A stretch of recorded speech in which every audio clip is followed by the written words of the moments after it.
શાકભાજીના ભાવમાં છેલ્લા કેટલાક દિવસોથી જે ઉછાળો આવ્યો છે તે ભાવ વધારો હજી આગામી દિવસો પણ આવી શકે છે। કેટલાક શાકભાજીના ભાવ ડબલ થઈ ગયા છે તો કેટલાક શાકભાજીના ભાવ ડબલથી પણ વધી ગયા છે। આવી પરિસ્થિતિમાં મધ્યમ વર્ગ માટે વધતી મોંઘવારી વચ્ચે પડ્યા પર પાટું જેવી સ્થિતિ સર્જાઈ છે।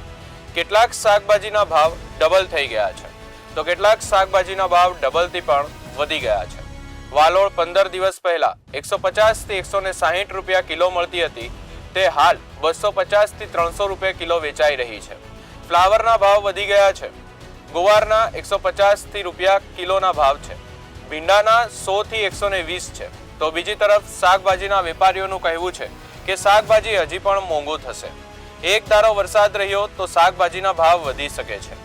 ખેતરમાં પડી રહેલા સતત વરસાદને કારણે શાકભાજીનો પાક ખેતરમાં જ બગડી જાય છે, જેથી કરી અને ખેડૂતો પણ શાકભાજીના ભાવ વધારાને લે છે। પરિણામે શાકભાજીનો ભાવ સતત વધી રહ્યા છે। હજી આગામી દિવસોમાં પણ શાકભાજીના ભાવ વધશે।